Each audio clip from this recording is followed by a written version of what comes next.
Hello dears, exam സ്ക്വയറിന്റെ പുതിയൊരു അധ്യായത്തിലേക്ക് എൻ്റെ എല്ലാ കുട്ടികൾക്കും സ്വാഗതം. PSC മുൻകാലങ്ങളിൽ ചോദിച്ച വൊക്കാബുലറി സീരീസ് ആണ് നമ്മൾ പഠിച്ചുകൊണ്ടിരുന്നത്. കഴിഞ്ഞ ക്ലാസ്സിൽ നമ്മൾ എന്താ പഠിച്ചത്? ഇഡിയംസ് ആൻഡ് ഫ്രേസസ് ആണ് പഠിച്ചത് അല്ലേ? ഇഡിയംസ് ആൻഡ് ഫ്രേസസ് ആണ് പഠിച്ചത്. പാർട്ട് 1 നിങ്ങൾ കണ്ടെന്ന് വിശ്വസിക്കുന്നു. അതിന്റെ നോട്ട്സ് നമ്മുടെ Telegram channel exam square by Sudhanya Jijo എന്ന് പറയുന്ന ടെലിഗ്രാം ചാനൽ അപ്ലോഡ് ചെയ്തിട്ടുണ്ട്. ഇത് പാർട്ട് 2 ആണ്.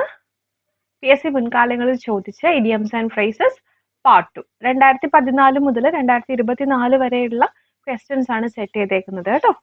ഓക്കെ, സോ നമ്മുടെ ചാനൽ ആദ്യമായിട്ടാണ് കാണുന്നതെങ്കിൽ ചാനൽ ഒന്ന് സബ്സ്ക്രൈബ് ചെയ്യാൻ മറക്കരുതേ. അതുപോലെ തന്നെ നിങ്ങൾക്ക് ക്ലാസ് ഇഷ്ടമായ ലൈക്ക് ചെയ്യുക, നിങ്ങളുടെ കൂട്ടുകാർക്ക് ഷെയർ ചെയ്ത് കൊടുക്കുക. Okay, so let start the class. PSC മുൻകാലങ്ങളിൽ ചോദിച്ച idioms and phrases part 2. First question നോക്കിക്കേ. ഫസ്റ്റ് ക്വസ്റ്റ്യൻ എന്താ പറയുന്നത്? His speech has taken the wind out of my sails. His speech has taken the wind out of my sails. എന്ന് വെച്ചാൽ എന്താണ്? Taken the wind out of my sails എന്നാണ് പറഞ്ഞേക്കുന്നത്. അപ്പൊ അതിന്റെ മീനിങ് എന്താ? ഈ ഇഡിയത്തിന്റെ മീനിങ് എന്ന് പറഞ്ഞാൽ taken the wind out of my sails എന്ന് വെച്ചാൽ നമുക്ക് കോൺഫിഡൻസ് നഷ്ടമാവത്തില്ലേ? ടു കോസ്, പഠിച്ചു വെച്ചോ, to cause someone to lose confidence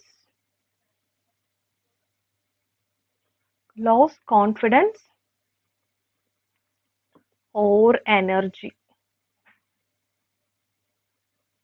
Okay, to cause someone to lose confidence or energy, അതായത് നമ്മുടെ കോൺഫിഡൻസ് നഷ്ടപ്പെടാനായിട്ട് ഇടയാകുന്ന കാരണം, അതാണ് to taken the wind out of my sails എന്ന് പറയുന്നത്. അപ്പോൾ ഈ ഒരു ഇഡിയത്തിന് കറസ്പോണ്ടിങ് ആയിട്ട് വരുന്ന ആൻസേഴ്സ് നമുക്ക് ഓപ്ഷൻസ് എന്ന് കണ്ടുപിടിക്കണം. ഓക്കെ, അപ്പൊ നോക്കിക്കേ. ഫസ്റ്റ് ഓപ്ഷൻ എന്താ? Made me think of the future, made me remember my past, made my words or action ineffective, made me depressed. Okay, answer എന്ന് പറയുന്നത് ഓപ്ഷൻ സി ആണ് കേട്ടോ. Made my words or actions ineffective. അതായത് നമുക്ക് confidence നഷ്ടപ്പെടുമ്പോഴത്തേക്കും അല്ലെ നമുക്ക് പ്രോപ്പറായിട്ട് നമ്മൾ പറയണം എന്ന് വിചാരിക്കുന്ന കാര്യം പോലും നമുക്ക് പറയാൻ പറ്റാണ്ടാവും, അല്ലെങ്കിൽ എന്താണോ ചെയ്യേണ്ടതെന്ന് വിചാരിക്കുന്നത് അത് നമുക്ക് ചെയ്യാൻ പറ്റാണ്ടാവും അല്ലേ? സോ അതാണ് take the wind out of my sales എന്നുകൊണ്ട് ഉദ്ദേശിക്കുന്നത് കേട്ടോ. Okay, clear. അടുത്ത ക്വസ്റ്റ്യൻ നോക്കിക്കേ. Use the correct idiom. അപ്പൊ കറക്റ്റ് ഇഡിയം ഈ സെന്റൻസിനനുസരിച്ചിട്ട് കറക്റ്റ് ഇഡിയം കൊടുക്കാനാണ് പറഞ്ഞേക്കുന്നത്. When we needed help, our close relative disappointed us by proving to be A. അതായത് എനിക്കൊരു ഹെൽപ്പ് വേണ്ടി വന്നപ്പോൾ എൻ്റെ ക്ലോസ്ഡ് റിലേറ്റീവ് എന്നെ നിരാശപ്പെടുത്തി. മാത്രമല്ല ആ റിലേറ്റീവ് എന്ന് പറയുന്ന ആള് എന്താണെന്ന് പ്രൂവ് ചെയ്തു? ആവശ്യഘട്ടത്തിൽ സഹായിക്കാതെ വന്നു. അങ്ങനെയുള്ള ആളിന് നമുക്ക് എന്തെന്ന് പറയാം? ബ്രോക്കൺ റീഡ് എന്ന് പറയാം കേട്ടോ. ബ്രോക്കൺ റീഡ് എന്ന് വെച്ചാൽ broken reed means one who cannot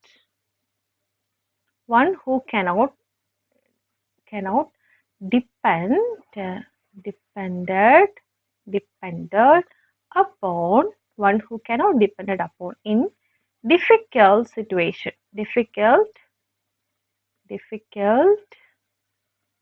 situation. അതാണ് എന്ത്? ബ്രോക്കൺ റീഡ് എന്ന് പറയുന്നത്. മനസ്സിലായോ കുട്ടികളെ എന്താണെന്ന്?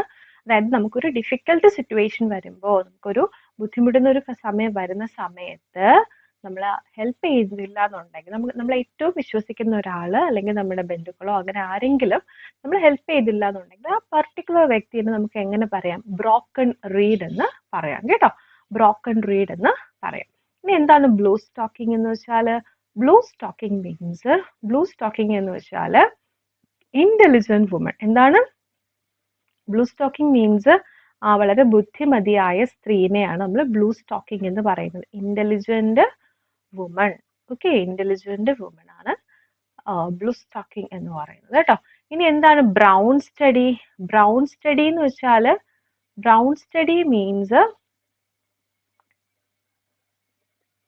a mood in which you are very much involved in your own thoughts and not paying attention to anything else. അതായത് ബ്രൗൺ സ്റ്റഡി മീൻസ് നമ്മൾ നമ്മുടെ തന്നെ തോട്ട്സിൽ ഇങ്ങനെ ഇരിക്കത്തില്ലേ, മുഴുകിയിരിക്കത്തില്ലേ, അതിനെയാണ് നമ്മൾ എന്തെന്ന് പറയാ, ബ്രൗൺ സ്റ്റഡി എന്ന് പറയാ കേട്ടോ. ചിന്തയിൽ മുഴുകിയിരിക്കുക, ചിന്തയിൽ തന്നെ ചിന്തയിൽ മുഴുകിയിരിക്കുക, മുഴുകിയിരിക്കുക,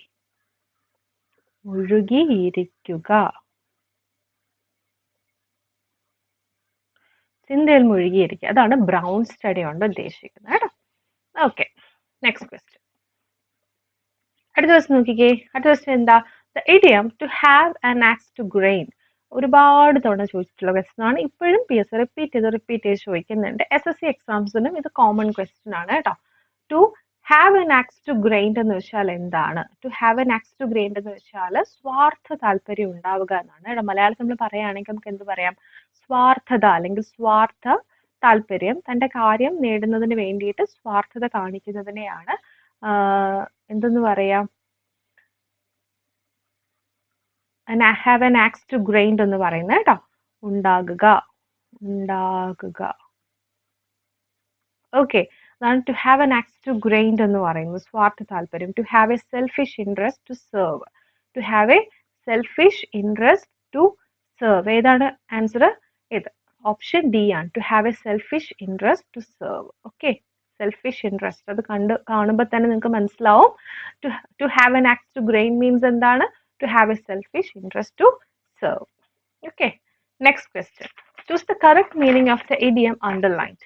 his blood ran cold. His blood ran cold when he heard that his friend was murdered. അവന്റെ ഫ്രണ്ട് കൊല്ലപ്പെട്ടു എന്ന് അവൻ അറിഞ്ഞപ്പോൾ അല്ലെങ്കിൽ അവൻ കേട്ടപ്പോൾ ഹിസ് ബ്ലഡ് റാൻ കോൾഡ് എന്ന് വെച്ചാൽ എന്താ? ബ്ലഡ് റാൻ കോൾഡ് എന്ന് വെച്ചാൽ ഫ്രൈറ്റൻഡ് എന്നാണ് കേട്ടോ. വളരെയധികം ഭയപ്പെടുന്നതിനെയാണ് അങ്ങനെ പറയുന്നത്. എന്ന് വെച്ചാൽ എന്താണ്? ഫ്രൈറ്റൻഡ്. ഫ്രൈറ്റൻഡ് മീൻസ് അത്യധികം പേടിക്കുക അല്ലെങ്കിൽ അത്യധികം ഭയപ്പെടുക. അതാണ് ബ്ലഡ് റാൻ കോൾഡ് കൊണ്ട് ഉദ്ദേശിക്കുന്നത് കേട്ടോ. ഇനി നമ്മുടെ ഓപ്ഷൻസിലേക്ക് വരാം. ഓപ്ഷൻസിലേക്ക് വരുമ്പോഴത്തേക്ക് നോക്കിക്കേ. He was angry, he was upset, he was horrified, he was cool. ഇതിലേതാ വരിക? ഓപ്ഷൻ സി ആണ്. ഹി വാസ് ഹോറിഫൈഡ് മീൻസ് അവൻ പേടിച്ചു, വളരെയധികം ഭയന്നു. Okay, clear. അപ്പോൾ blood ran cold means what? വളരെയധികം ഭയപ്പെടുക. He was horrified. That is the answer. അടുത്ത ക്വസ്റ്റ്യൻ നോക്കിക്കേ. Stay on your toes. Stay on your toes എന്ന് വെച്ച് കഴിഞ്ഞാൽ എന്താണ്? സ്റ്റേ ഓൺ യുവർ ടോസ് എന്ന് വെച്ച് കഴിഞ്ഞാൽ അലേർട്ട് ആയിട്ടിരിക്കുക. ബി അലേർട്ട് മീൻസ് കരുതലോടുകൂടെ ഇരിക്കുക. കരുതലോടെ ഇരിക്കുക. അതാണ് സ്റ്റേ ഓൺ യുവർ ടോസ് എന്ന് പറയുന്നത്. അലേർട്ട് ആയിട്ടിരിക്കുക കേട്ടോ. അലേർട്ട് ആയിട്ട് ഇരിക്കുന്നതിനെയാണ് നമ്മൾ സ്റ്റേ ഓൺ യുവർ ടോസ് എന്ന് പറയുന്നത്. അലേർട്ട് ആയിട്ട് ഇരിക്കുക എന്ന് വെച്ചാൽ എന്താണ് അതിന്റെ meaning? Be ready for anything. അതായത് എന്ത് സാഹചര്യം വന്നാലും നമ്മൾ അതിനെ ഫേസ് ചെയ്യാൻ വേണ്ടിയിട്ടിരിക്കുന്നത്. That is be alert. അതായത് ബി റെഡി ഫോർ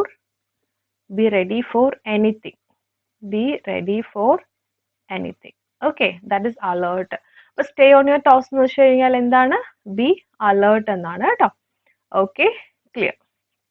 അടുത്ത ക്വസ്റ്റ്യൻ നോക്കിക്കേ. അടുത്ത ക്വസ്റ്റ്യൻ എന്താ പറഞ്ഞേക്കുന്നത്? Select the most appropriate meaning of the given idiom. അപ്പോൾ തന്നിരിക്കുന്ന ഇഡിയത്തിന്റെ മോസ്റ്റ് അപ്രോപ്രിയേറ്റ്, അതായത് അതിന്റെ മീനിങ് വരുന്ന ഓപ്ഷൻസ് ആണ് ചോദിച്ചേക്കുന്നത്. അപ്പൊ എന്താണ് question? A hard nut to crack. ഇത് നമ്മൾ ആദ്യം പഠിച്ച പാർട്ടിനകത്തും ഈ ഒരു ക്വസ്റ്റ്യൻ PSC ചോദിച്ചിട്ടുണ്ട്. അതായത് റിപ്പീറ്റഡ് ക്വസ്റ്റ്യൻ ആണിത്. പഠിച്ചു വെച്ചോ. A hard nut to crack എന്ന് വെച്ച് കഴിഞ്ഞാൽ ഡിഫിക്കൽട്ട് പ്രോബ്ലം. നമുക്ക് ക്രാക്ക് ചെയ്യാന്ന് വെച്ചാൽ അറിയാമല്ലോ. ഇപ്പൊ എക്സാം ക്രാക്ക് ചെയ്യുക. ഇപ്പൊ എക്സാമിൽ സപ്പോസ് ഒരു മാത്സ് എക്സാം നമ്മൾ അറ്റൻഡ് ചെയ്യണം. അതിലൊരു ഏതെങ്കിലും ഒരു ക്വസ്റ്റ്യൻ നമുക്ക് എന്താണ്? It was very hard nut to crack എന്ന് നമ്മൾ പറയുകയാണ്. അതായത് ഏറ്റവും ഡിഫിക്കൽട്ട് പ്രോബ്ലം ആയിരുന്നു. Hard nut to crack means a difficult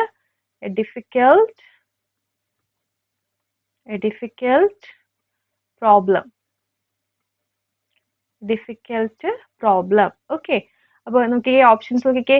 A simple problem, a difficult problem, an interesting problem, a crackable situation. ഏതാണ് ഉത്തരം?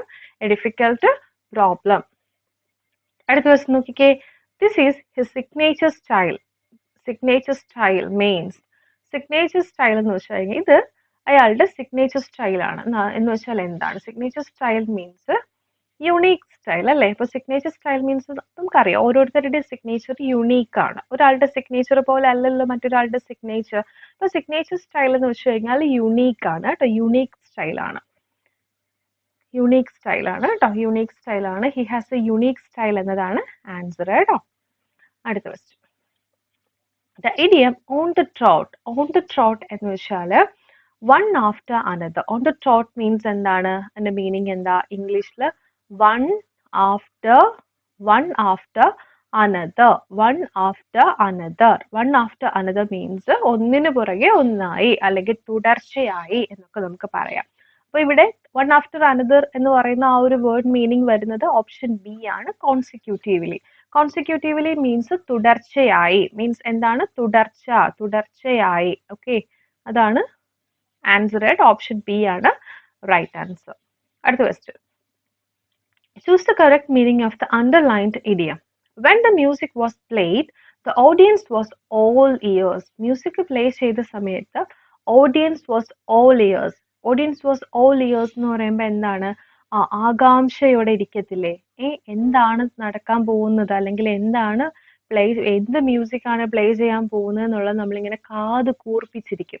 അതാ മലയാളത്തിൽ നമ്മൾ അങ്ങനെ പറയാ, കാത് കൂർപ്പിച്ചിരിക്കുക കേട്ടോ. അപ്പൊ ആകാംക്ഷയോടെ ഇരിക്കുക, അതാണ് ഓൾ ഇയേഴ്സ് കൊണ്ട് ഉദ്ദേശിക്കുന്നത്.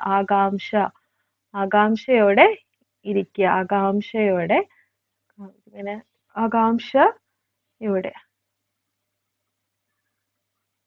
ആകാംക്ഷയോടെ ഇരിക്കുന്നതിനെയാണ് ഓൾ ഇയേഴ്സ് എന്ന് പറയുന്നത്. വളരെ ശ്രദ്ധയോടുകൂടി ഇരിക്കത്തില്ലേ? ഓക്കെ, അതിനെയാണ് നമ്മൾ ഓൾ ഇയേഴ്സ് എന്ന് പറയുന്നത് കേട്ടോ. That means eager to hear something. Okay, അതായത് നമ്മൾ എന്താ സംഭവിക്കാൻ പോകുന്നതെന്നുള്ളത് കേൾക്കാൻ വേണ്ടിയിട്ട് നമ്മൾ വളരെ ഈഗറോടെ, വളരെ ആകാംക്ഷയോടുകൂടെ, വളരെ കാതുകൂർപ്പിച്ചിരിക്കുന്നതിനെയാണ് ഓൾ ഇയേഴ്സ് എന്ന് പറയുന്നത് കേട്ടോ. ഓൾ ഇയേഴ്സ് എന്ന് പറയുന്നത്. സോ നമ്മുടെ ആൻസർ ഏതാണ് ഇവിടെ? ഏതാണ് ആൻസർ വരിക? Not listening, perfectly attentive, talking all the time, partially attentive. ഏതാണ്? Perfectly attentive. ഓപ്ഷൻ സി ആണ് റൈറ്റ് ആൻസർ. നെക്സ്റ്റ് ക്വസ്റ്റ്യൻ നോക്കിക്കേ. Choose the correct meaning of the underlined idiom. Adam advised his friend Martin not to bite off more than he could chew. Okay, not to bite off more than he could chew. നമ്മൾ മലയാളത്തിൽ പറയത്തില്ലേ, കൊക്കിൽ ഒതുങ്ങുന്നതേ കൊത്താൻ പാടുള്ളൂ എന്ന് പറയാറില്ലേ? അതിന്റെ English idiom ആണ് bite off more than he could chew. എന്ന് വെച്ചാല് എന്നാൽ എന്താണ്? ഇവിടെ എന്താ പറഞ്ഞേക്കുന്നത്? ആഡം അഡ്വൈസ് ചെയ്തു, മാർട്ടിൻ അഡ്വൈസ് ചെയ്തു. എന്തിനാ? Not to bite off more than he could chew എന്നാ പറഞ്ഞേക്കുന്നത്. അതിന്റെ മീനിങ് ആണ് ചോദിച്ചേക്കുന്നത്. അതായത് take on difficult task that is beyond his capabilities. അതാണ് ആൻസർ കേട്ടോ.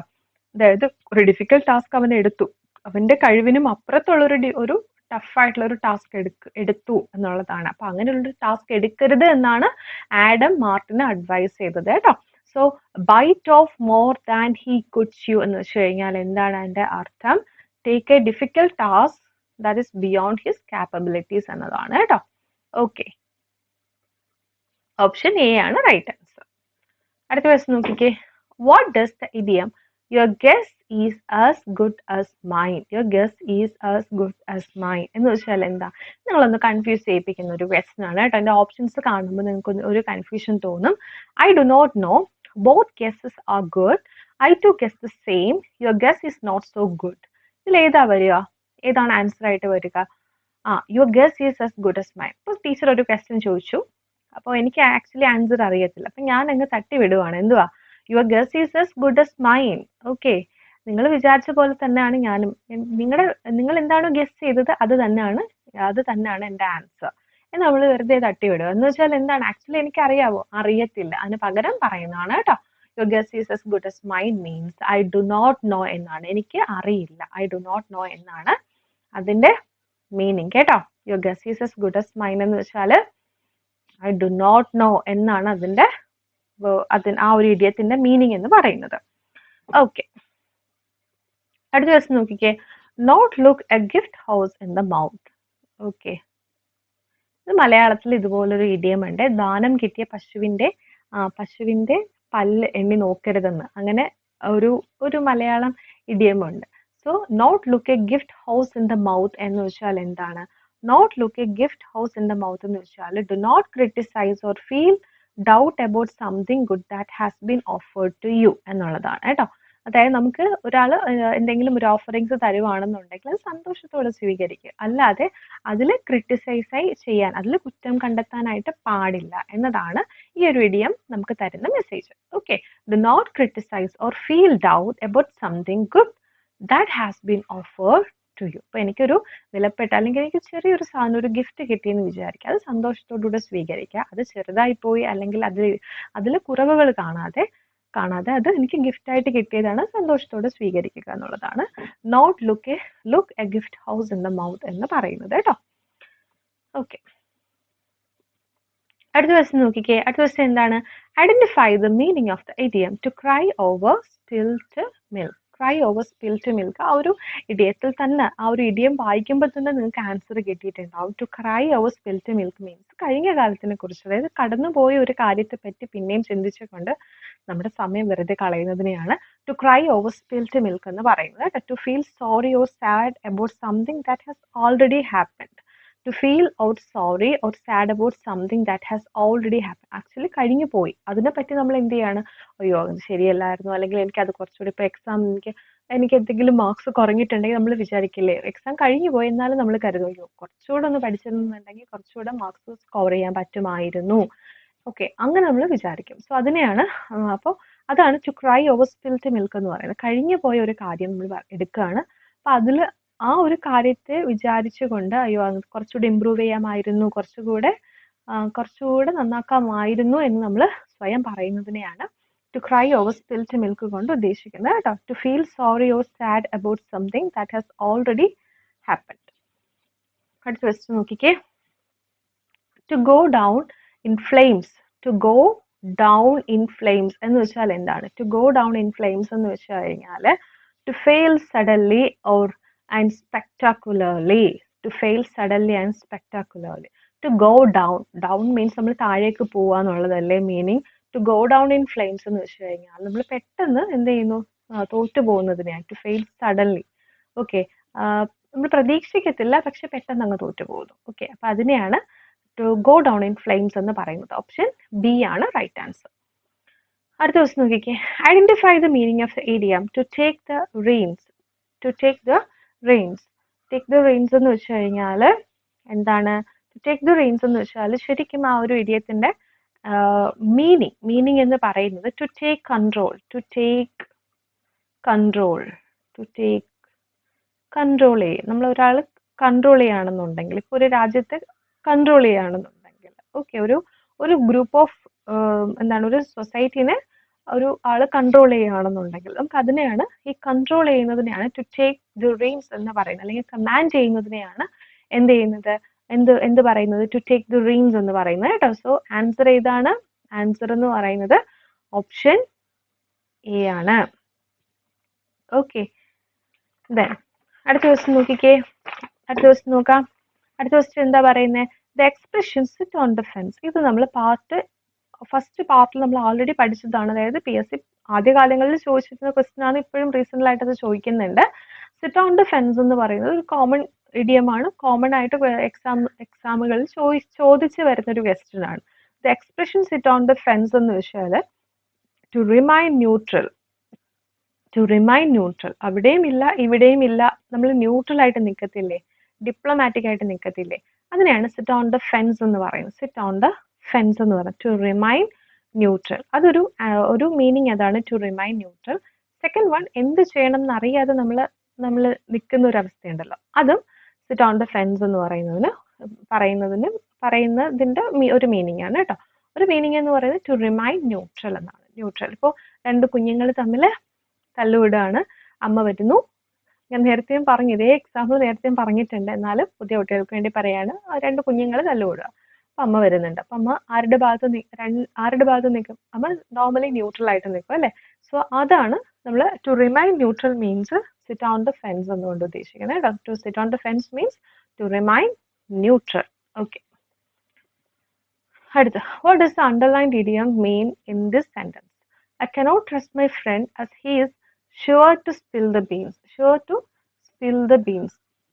I cannot trust my friend. എനിക്ക് എൻ്റെ ഫ്രണ്ടിനെ ട്രസ്റ്റ് ചെയ്യാൻ പറ്റില്ല, എനിക്ക് എൻ്റെ ഫ്രണ്ടിനെ വിശ്വസിക്കാൻ പറ്റത്തില്ല. ആൻഡ് ഹീ ഷുവർ ടു, അവന് ഉറപ്പായിട്ടും sure to spill the beans. Spill the beans എന്ന് വെച്ച് കഴിഞ്ഞാൽ എന്താ, ട്രസ്റ്റുമായിട്ട് റിലേറ്റ് ചെയ്തിട്ട് വരുന്ന സംഭവമാണ്.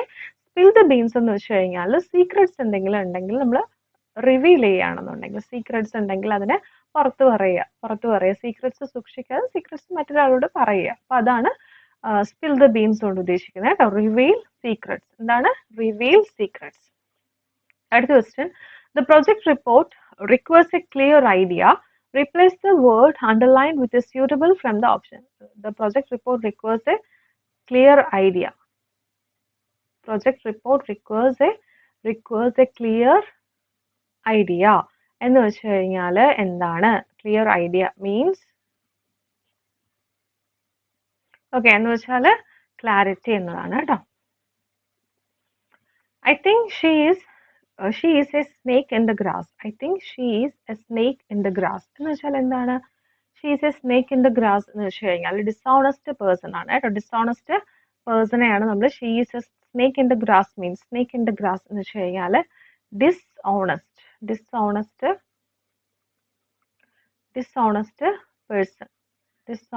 പേഴ്സൺ. അതാണ് സ്നേക്ക് ഇൻ ദ ഗ്രാസ് എന്നുകൊണ്ട് ഉദ്ദേശിക്കുന്നത് കേട്ടോ. Dishonest person.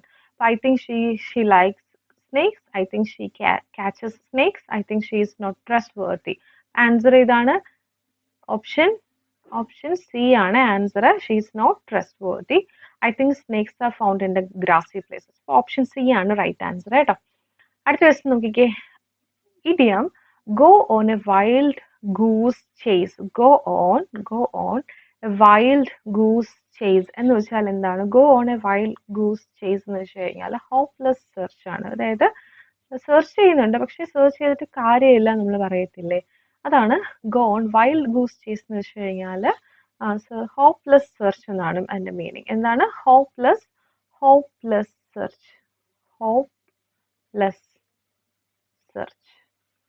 Hopeless search. Okay, that is wild goose chase. To do something pointless. കേട്ടോ, അതാണ് answer. to do something pointless. അടുത്ത ദിവസം നോക്കിക്കേ. choose the correct meaning of the phrase to let the cat out of the bag. ഇതും common ആയിട്ട് use ചെയ്യുന്ന phrase ആണ്. to let the cat out of the bag എന്ന് വെച്ചാൽ എന്താണ്? to reveal a secret. Secrets എന്തെങ്കിലും ഉണ്ടെങ്കിൽ reveal ചെയ്യുന്നതിനെയാണ് കേട്ടോ. സീക്രട്സ് എന്തെങ്കിലും ഉണ്ടെങ്കിൽ സീക്രട്ട് ആയിട്ട് തന്നെ ഇരിക്കണം അല്ലേ, പക്ഷെ അതിന് നമ്മൾ പുറത്ത് പറയുകയാണെന്നുണ്ടെങ്കിൽ നമ്മൾ പറയുന്നത് അതിന്റെ കറസ്പോണ്ടിങ് ഇഡിയമാണ് let the cat out of the bag means to reveal a secret. അടുത്ത question, the meaning of the idiom to leave someone in the lurch. To leave someone in the lurch എന്ന് വെച്ചാൽ എന്താണ്? To leave someone in the lurch means to desert someone in his difficulties. അതായത് ഒരു വ്യക്തിക്ക് difficulties എന്തെങ്കിലും, അതായത് ഒരു ആപത്ഘട്ടം വരുമ്പോഴത്തേക്കും അയാളെ സഹായിക്കാതിരിക്കുക എന്നതാണ് to leave someone in the lurch എന്നുകൊണ്ട് ഉദ്ദേശിക്കുന്നത് കേട്ടോ. To come to compromise with someone അല്ല. To put someone at ease, constant source of annoyance to someone, to desert someone in his difficulties. ഒരാൾക്ക് ഡിഫിക്കൽട്ടി സമയം വരുമ്പോൾ അയാളെ എന്ത് ചെയ്യുക? അയാളെ സഹായിക്കാതിരിക്കുക, അയാളെ ഒഴിവാക്കുക. അതാണ് to leave someone in the lurch എന്ന് കൊണ്ട് ഉദ്ദേശിക്കുന്നത്. അടുത്ത് നോക്കിക്കേ. അടുത്ത ഇഡിയം എന്ന് പറയുന്നത് ഹി ഈസ് അറ്റ് ലോഗർഹെഡ്സ്. എന്താണ്? Identify the meaning of the phrase he is at loggerheads. ഇത് എപ്പോഴും ചോദിക്കുന്ന ഒരു ക്വസ്റ്റ്യൻ ആണ്. ലോഗർഹെഡ്സ് എപ്പോഴും ചോദിക്കാറുണ്ട്. With his many friends. Loggerheads എന്ന് വെച്ചാൽ എന്താണ്? പിണങ്ങുക. അപ്പോൾ he's at loggerheads with his many friends എന്ന് വെച്ച് കഴിഞ്ഞാൽ അവൻ്റെ ഒരുപാട് ഫ്രണ്ട്സുമായിട്ട് പിണക്കത്തിലാണ്. ഓക്കെ, ശണ്ട കൂടുന്ന് പറയത്തില്ല, നമ്മൾ ശണ്ട കൂടുക എന്ന് പറയത്തില്ലേ, അത് തന്നെയാണ് പിണക്കം, ശണ്ട. അതാണ് ലോഗർഹെഡ്സ് എന്ന് പറയുന്നത് കേട്ടോ. പിണക്കം. ഓക്കെ, അപ്പോൾ ആൻസർ അറ്റ് സ്ട്രൈഫ് ആണ്. സ്ട്രൈഫ് എന്ന് വെച്ചാൽ പിണക്കം എന്നാണ്. ശണ്ട, പിണക്കം എന്നൊക്കെയാണ് ഇതിന്റെ അർത്ഥം കേട്ടോ. ഓക്കെ, അടുത്ത question, replace the underlined text with correct idioms or phrases given in the options. The police officer left no stone unturned in his search for the serial killer. അപ്പോൾ police officer left no stone unturned എന്ന് വെച്ചാൽ no stone unturned, left no stone unturned എന്ന് വെച്ച് കഴിഞ്ഞാൽ try every possible വേ, അതായത് അവസാന എന്ത് പറയാൻ, അവസാന ശ്വാസം വരെ പൊരുതുക എന്നൊക്കെ നമ്മൾ പറയത്തില്ലേ, എല്ലാ രീതിയിലും നമ്മൾ എന്ത് ചെയ്യുക, ഹാർഡ് വർക്ക് ചെയ്യുക, എല്ലാ രീതിയിലും നമ്മൾ എന്ത് ചെയ്യുക, ട്രൈ ചെയ്യുക. അതിനെയാണ് ലെഫ്റ്റ് നോ സ്റ്റോൺ അൺടേൺഡ് എന്നുകൊണ്ട് ഉദ്ദേശിക്കുന്നത് കേട്ടോ. ട്രൈ എവറി പോസിബിൾ വേ. എന്താണ്, ദ പോലീസ് ഓഫീസർ എന്ത് ചെയ്തു, ട്രൈ എവറി പോസിബിൾ വേ. എന്തിനാ, in the search for the serial killer. Okay, next. അടുത്ത് നോക്കിക്കേ, അടുത്ത ക്വസ്റ്റ്യൻ എന്താണ്, bag and baggage. Bag and baggage എന്ന് വെച്ചാൽ എന്താ, bag and baggage. Choose the right option to get the spelling mistake on there. Get the meaningful expression. All the clothing leave without any belonging, with all one's belonging. എന്ന് വെച്ചാൽ bag and baggage എന്ന് വെച്ച് കഴിഞ്ഞാൽ വിത്ത് all one's belongings. നമ്മളിപ്പോൾ ഒരു യാത്ര പോകുമ്പോഴത്തേക്ക് നമ്മൾ എന്ത് ചെയ്യും, നമുക്ക് വേണ്ട എല്ലാ സാധനങ്ങളും കരുതി കൊണ്ടുപോകും അല്ലെ, എല്ലാ ബിലോങ്ങിങ്സും. ഓക്കെ, അതാണ് bag and baggage means with all one's belongings എന്നതാണ് കേട്ടോ. അടുത്ത ദിവസം നോക്കിക്കേ, which of the following words is synonymous with the idiom out at elbows. Out at elbows എന്ന് വെച്ചാൽ ഷാബി എന്നാണ് അതിന്റെ മീനിങ് കേട്ടോ. Out at elbows means Shabi.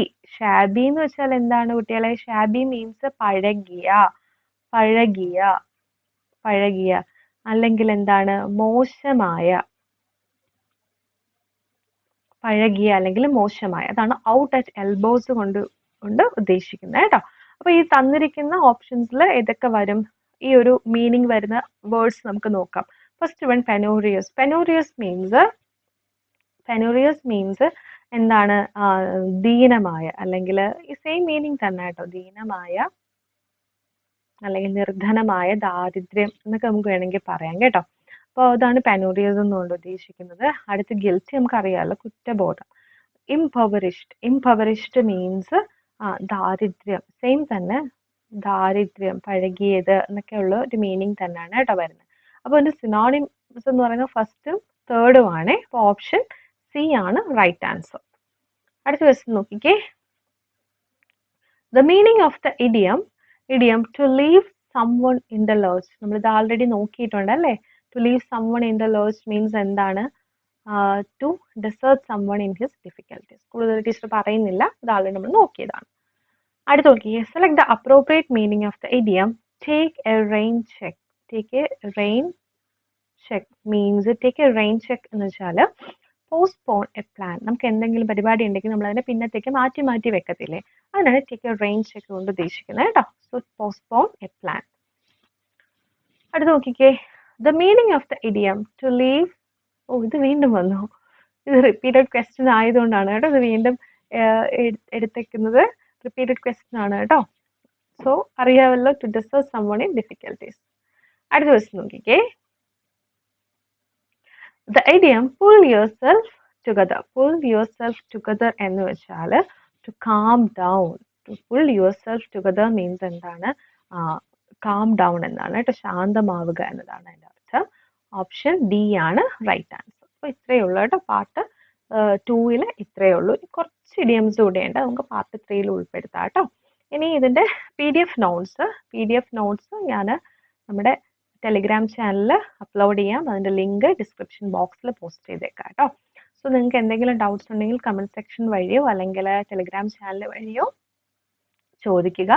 Notes upload ചെയ്തിട്ടില്ല, അപ്ലോഡ് ചെയ്യുന്നതായിരിക്കും. വീഡിയോ യൂട്യൂബിലേക്ക് അപ്ലോഡ് ചെയ്തതിന് ശേഷം അപ്ലോഡ് ചെയ്യുന്നതായിരിക്കും കേട്ടോ. സോ മറ്റൊരു ക്ലാസ്സുമായിട്ട് നമുക്ക് വീണ്ടും കാണാം. Till then take care, by.